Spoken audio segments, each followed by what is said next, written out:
نحمده ونصلي على رسوله الكريم اعوذ بالله من الشيطان الرجيم بسم الله الرحمن الرحيم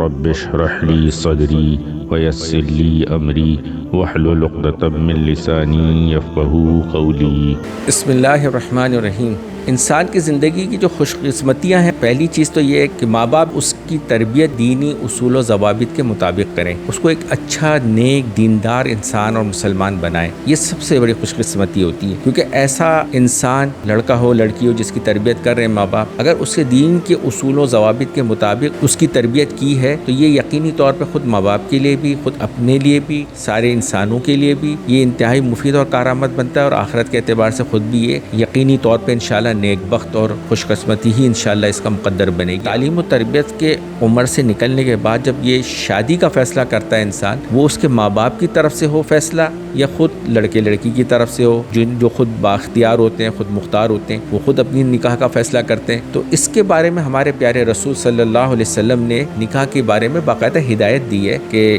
اور یہ دونوں کے لیے، مرد کے لیے بھی ہے، عورت کے لیے بھی ہے، 4 خوبیاں ایسی بتائیں جن کے انسان ترجیحات کے طور پہ دیکھتا ہے۔ آپ صلی اللہ علیہ وسلم نے فرمایا جس کا مفہوم ہے کہ ایک تو حسب نسب کو دیکھتا ہے، دوسرا مال و دولت کو دیکھتا ہے، تیسرا حسن و جمال کو دیکھتا ہے، اور چوتھا اس کی دینداری کو۔ تو آپ صلی اللہ علیہ وسلم نے فرمایا جس کا مفہوم ہے کہ تم ان میں سے دینداری کو فوقیت دو، اہمیت دو، یعنی اس کے مطابق فیصلہ کرو۔ ہر انسان کو ان 4 خوبیوں میں سے جس خوبی کو اہمیت دینی چاہیے وہ دینداری ہے، اور اس کے علاوہ دوسری بھی جو ساتھ ساتھ اس کو نصیب ہو جائے اس کی خوش قسمتی کی وجہ سے، تو بہت ہی اچھی بات ہے، فبیہا، بہت اچھا ہے کہ اس کو دیندار تو ہے ہی ہے، اور ساتھ ساتھ دوسری خوبی سے بھی اللہ پاک کرے کہ وہ مالا مال ہو اور اس کی خوش قسمتی ہو کہ وہ اس کو نصیب ہو جائے۔ یہ بہت اہمیت رکھتی ہے۔ اس کے علاوہ جو چیز عمومی طور پہ انسان اپنی تدبیر کے درجے میں اس کے علاوہ اگر انسان کوئی چیز دیکھ سکتا ہے تو وہ یہ ہے کہ دیندار ہو، اور ساتھ ساتھ اس کے اندر دینداری کے جذبے کے ساتھ ساتھ اس بات کا بھی جذبہ ہو دوسروں کی خیر خواہی بھی اس کے اندر کس قدر زیادہ ہے، جس سے اس کا نکاح ہو رہا ہے اس کے لیے اس کے دل میں کتنی قدر یا عزت موجود ہے۔ یہ چیزیں اگر کو میسر آ گئی، حدیث شریف میں آتا ہے کہ ایک ایسی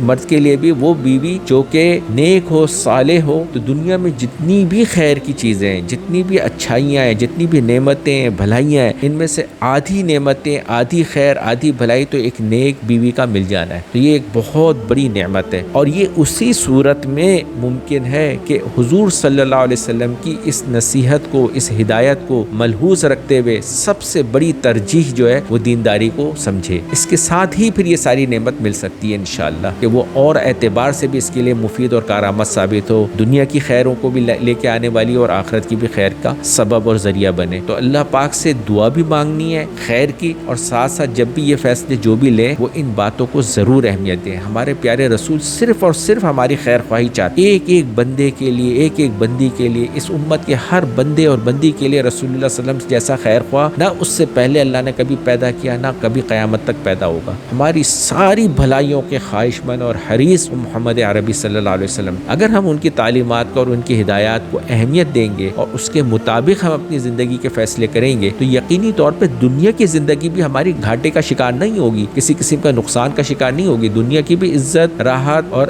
سکون ہمیں حاصل ہوگا، اور آخرت کی نیک بختی اور خوش بختی تو ہے ہی رسول اللہ صلی اللہ علیہ وسلم کی کامل اتباع کے ساتھ۔ اپنے آپ کو اس مزاج کے مطابق بنائیں ہم کہ ہماری زندگی رسول اللہ صلی اللہ علیہ وسلم کی اتباع میں گزرے، ان کی کامل اتباع کریں، اور ان کو اپنا حقیقی محسن، مربی اور خیر خواہ سمجھتے ہوئے بالکل کسی قسم کی جھجک، خوف، تشویش کا شکار ہی نہ ہو جب ہم رسول اللہ صلی اللہ علیہ وسلم کی تعلیمات کے مطابق فیصلے کر رہے ہوں۔ بظاہر ہمیں دنیا میں کتنے بھی فائدے نظر آ رہے ہوں، نقصان نظر آ رہے ہوں، ظاہر کی آنکھ ہماری کسی اور چیز میں خیر دیکھ رہی ہو، فائدہ دیکھ رہی ہو، وقتی طور پہ کوئی فائدہ دیکھ رہی ہو، وقتی طور پہ کوئی نقصان دیکھ رہی ہو جس کی وجہ سے ہم فیصلہ کر رہے ہوں، تو ایسا ہرگز نہ کریں۔ اپنے دل میں اس بات کا یقین کامل رکھیں کہ رسول اللہ صلی اللہ علیہ وسلم ہمارے حقیقی خیر خواہ ہیں، اور اللہ پاک نے ان کے کیونکہ طریقے میں ہماری دنیا اور آخرت کی نجات، فائدہ، کامیابی اور خیر کو مقدر کر دیا اللہ پاک، تو یقینی طور پر ہمیں حاصل ہو۔ اب اس ایمان اور یقین کے ساتھ جب ہم رسول اللہ صلی اللہ علیہ وسلم کی کامل اتباع کریں گے تو کبھی بھی دنیا کا نقصان بھی نہیں اٹھائیں گے اور نہ ہی آخرت کا کوئی نقصان ہمیں حاصل ہوگا۔ تو تربیت کے معاملے میں بھی رسول اللہ صلی اللہ علیہ وسلم نے جو تعلیمات دی ہیں اپنی اولاد کی تربیت کرتے ہوئے بھی، اور پھر خود اولاد یا ان کے ماں باپ جو بھی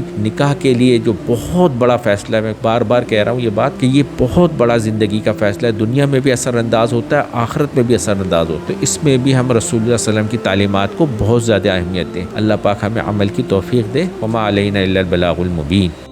اس چینل مرشد روبل خان کو سبسکرائب کیجیے اور اپنے فیملی اینڈ فرینڈ زون میں اسے شیئر کیجیے۔ دین پر عمل کرنا ہی ہماری ذمہ داری نہیں، بلکہ اسے دوسرے لوگوں تک پہنچانا بھی ہماری ہی ذمہ داری ہے۔